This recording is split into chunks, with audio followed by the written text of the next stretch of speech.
Mr. Speaker, 34% of our workforce is in agriculture. Therefore, if we can raise productivity and incomes in agriculture, we can positively impact the lives of millions of Ghanaians. Expanded and reliable production of agricultural produce will form a very important base for our industrialization. Create modern jobs, expand our exports, and reduce the amount of foreign exchange we spend on food imports. Following a year of implementation of the Planting for Food and Jobs program, the agricultural sector witnessed a growth rate of 8.4% in 2017. This was after almost a decade of erratic sector performance of an average growth rate of 3.4%.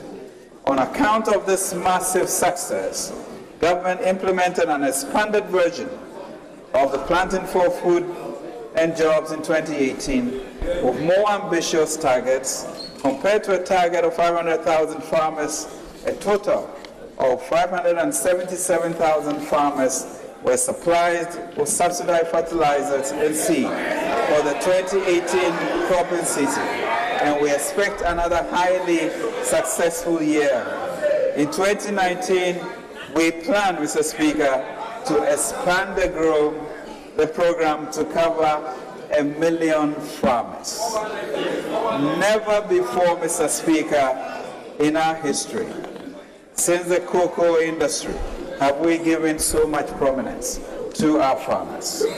In 2019, government will launch the livestock model of Planting for Food and Jobs called Rearing for Food and Jobs, with the objective of increasing the production of selected livestock, especially poultry.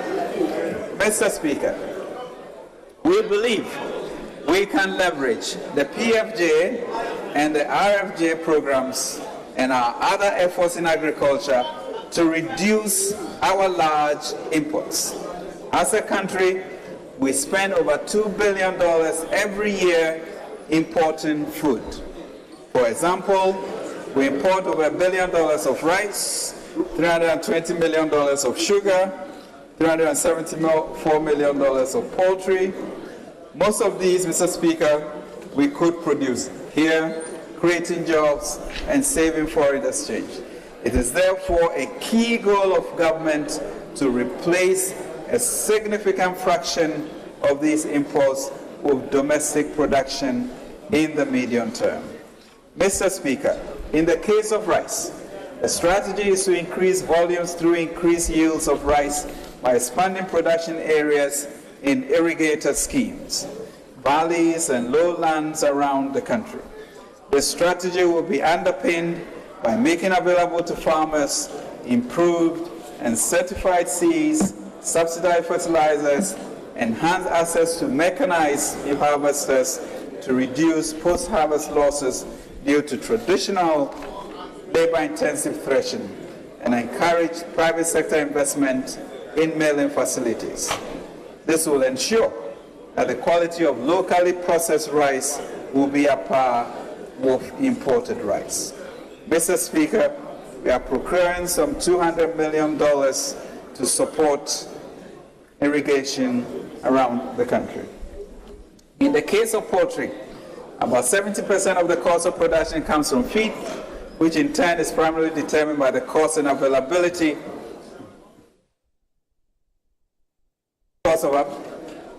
In the case of poultry, about 70% of the cost of production comes from feed, which in turn is primarily determined by the cost and availability of maize and soya bean.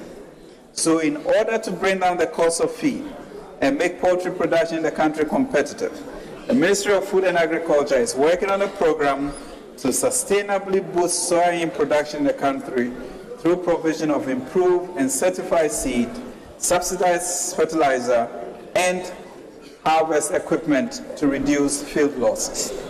Mr. Speaker, adequate good storage for agricultural produce is a challenge that we must address to avoid a situation where the increased agricultural production arising from our support to farmers ends up going waste.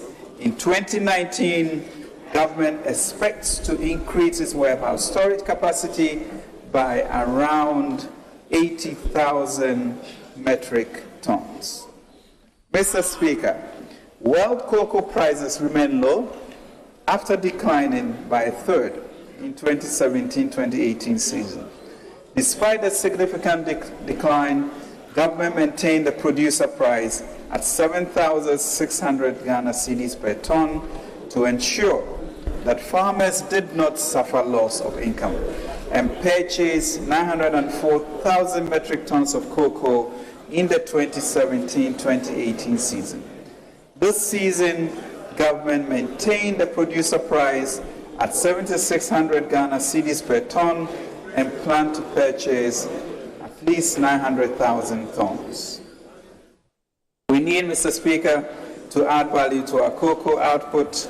Ghana and our neighbor Cote d'Ivoire produce around 60% of the world's cocoa, but we earn, Mr. Speaker, only $6 billion of the world cocoa value chain earnings of some $125 billion, just about 5%.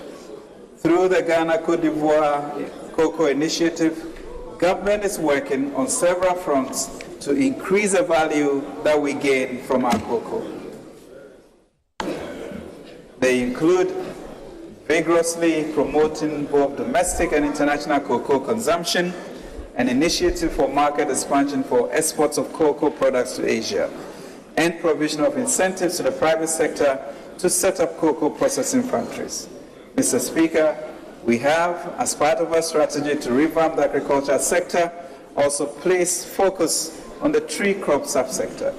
I'm pleased to announce the Cabinet has approved the formation of the Ghana Tree Crop Development Authority to regulate and create a favorable environment for the growth and development of that sector. The authority will initially regulate the cashew, shea nut butter, oil palm, and rubber crop subsectors in Ghana, with other tree crops added as and when necessary. The technical committee constituted to lead this has commenced work and is expected to submit a draft bill for Parliament's consideration at the end of the first quarter next year. In addition to the efforts under the Ministry of Food and Agriculture, our One Village, One Dam project under our IPEP program, which provides dams and dugout irrigation schemes, will help expand agricultural production, particularly, Mr. Speaker, in the north. In 2019, we will continue the construction of the 570 small dams and dugouts under IPEP. I'm pleased to inform this August House that President Akufo-Addo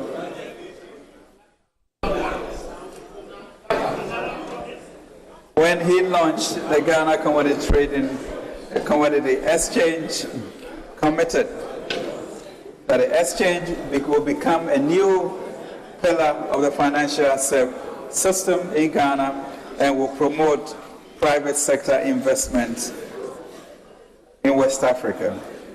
Mr. Speaker, almost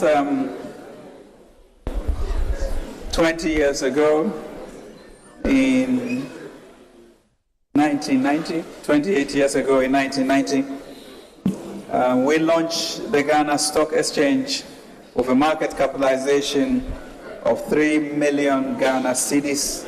Today, Mr. Speaker, it has 41 companies listed and the market capitalization is $58 billion, equivalent more than the GDP of our country.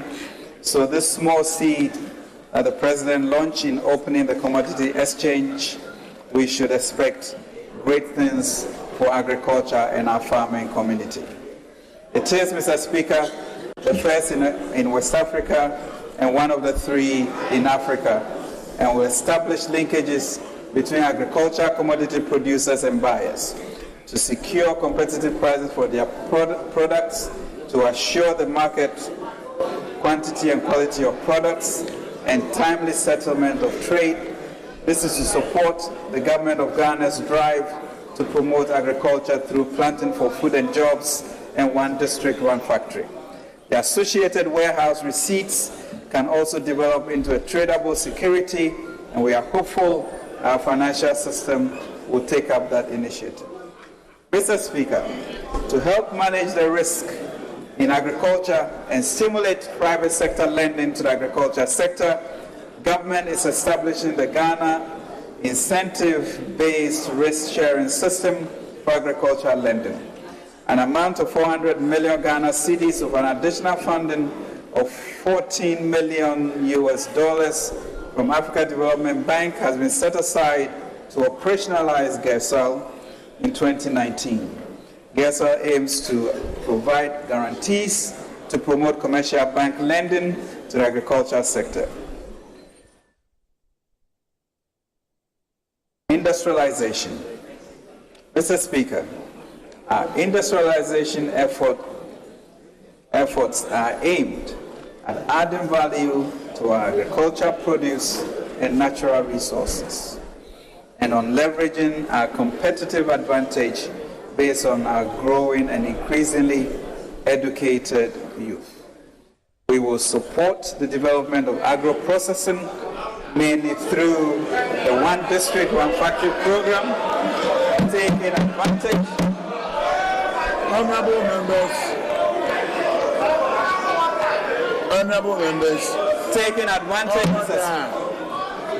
Taking advantage, Mr. Speaker, of the increased agricultural production engendered by the PFJ and RFJ. By the end of the year, a total of 79 factories in 9 regions of the country will be at various stages of construction or operations under the 1D1F scheme. Many of the supported factories are processing our agricultural produce in ready-to-consume forms that have previously largely been imported. In 2019, the scheme will continue to partner with private financial institutions to fund our factories, expand the geographic reach of the program. In particular, 1D1F will support feed mills and chicken processing facilities in the poultry industry. On adding value to our natural resources, our main focus will be on leveraging our huge bauxite resources to develop a comprehensive aluminium industry and also starting development of a petrochemical industry to add value to our oil and gas output. Mr. Speaker, Ghana has long produced aluminium at Valco, but imports the alumina, the middle step between bauxite and aluminium. To remove this anomaly, government is spearheading the establishment of the Ghana Integrated Aluminium Development Corporation. GIDEC will identify strategic partners for the extraction and mining of our bauxite reserves, creating an integrated aluminium industry. Mr. Speaker, in line with this vision, Valco will next year fully run 2 out of its 5 port lines to increase output from 40,000 to 80,000 tons with associated revenue of $160 million. This output will represent 40% utilization of the 200,000 ton per annum installed capacity of the smelter, enough to at least break even and to serve as an off-taker alumina foam the guided down the line. Government will also restructure Valco to bring in private sector participation. We exported over 2.8 billion worth of crude oil in 2017, but still imported 1.7 billion of refined petroleum products such as petrol. Government will in 2019 begin the groundwork for the establishment of a petrochemicals hub. The hub will process our gas into petrochemical products, including fertilizer, for the domestic and West African sub-regional markets. This will be accomplished by developing major infrastructure for refining, discharging, storing, distributing, and trading petroleum products. Mr. Speaker, government will provide further support for industrialization through the One Region, One Park program. Government will be partnering with the private sector through PPPs to develop a number of industrial parks, including the Greater Kumasi Industrial City and Special Economic Zones, which will cover some 5,000 acres and incorporate the inland port at Bonkra. Over the past 2 years, government has laid strong foundations for industrialization through critical infrastructure investments and industrial programs such as the One District, One Factory Idea program and the stimulus package for distressed industrial businesses. Mr. Speaker, in 2018, government worked with private financiers to provide additional support for industrialization through the stimulus package for distressed industrial businesses. In 2018, the Ministry of Trade and Industry and the participating financial institutions disbursed 227 million cedis to 14 companies. An additional 34 companies are under consideration for this program.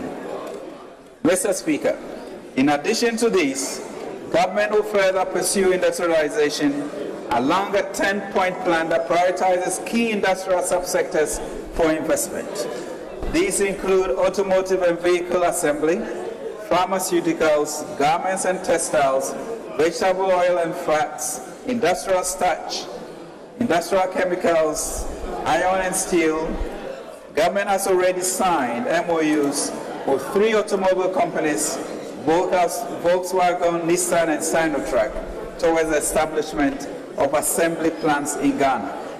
Additionally, the Ministry of Trade and Industry, in collaboration with the Government of Poland under the African-Polish Cooperation Framework, will benefit from a 100 million concessionary credit facility to establish an assembly and manufacturing plant for tractors, modern agricultural equipment and machinery for both the Ghana and ECOWAS markets. This will support the government's industrial transformation agenda, particularly in respect of rural industrialization. The 1D1F program is a key pillar of agro-industrialization. Many of the supported factories are processing agricultural produce into ready-to-consume forms that have previously largely been imported. We'll continue to scale the program impact. In 2019, 1DIF will enhance the PFG and RFG efforts in poultry by ensuring that there are feed mills and chicken processing facilities to industrialize the value chain. Mr. Speaker,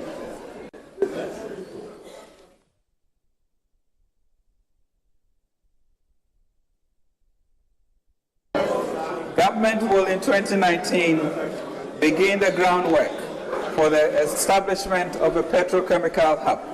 This will process gas from gas produced locally in petrochemical products and fertilizers for the domestic and West African sub-region. This will be accomplished by developing major infrastructure for refining, discharging, storage, and trading. In years, the industry has fallen on hard times, and now the number employed is only 5,000. It is government's aim to revive this industry, which could be a big source of employment. So in order to curtail smuggling and counterfeiting, which have been undermining the industry, we will extend the tax stamp policy to the textile products. Further, to make industry price competitive, government will zero-rate VAT on the supply of locally made textile for a period of 3 years. Mr. Speaker, government will zero-rate VAT on the supply of locally made textile for a period of 3 years. Mr. Speaker, work on the establishment of the National Development Bank to focus on industry and agriculture progressed steadily in 2018. A technical committee appointed by government has completed this work and has proposed, among others, that the institution should be set up as a completely new institution. Government has accepted the recommendations and set up a project team to operationalize the recommendations in order to launch the bank in 2019. Mr. Speaker, government in 2019 would invest over $1 billion in industry to support 1D1F, to support the stimulus package, to support industrial manufacturing hubs, to create strategic export zones, to create the largest industrial effort in our history in the past 50 years. Mr. Speaker, government will also encourage and promote Ghanaian participation in renewable energy with focus on assembling and manufacturing. The Ministry of Finance and Energy will collaborate and present proposals for incentives for consideration for this House. Agenda 2030. Mr. Speaker, the Agenda 2030 for Sustainable Development is expected to address the three interconnected elements of sustainable development: economic development, social inclusion, and environmental sustainability, and calls for deliberate steps to ensure that Ghana will be fully Agenda 2030 compliant, leading to the accelerated and transformative general well-being of every Ghanaian. As co-chair of the UN Eminent Group of SDG advocates, His Excellency the President is keen to ensure that Ghana leads the way in achieving Agenda 2030 through developing policies that promote sustainability. Among other green initiatives, we will in 2019 work with the Ministry of Energy to introduce tax-free solutions for full electrical vehicles in order to promote a technology shift from fossil fuel-based vehicles, which is a major global source of climate change gas.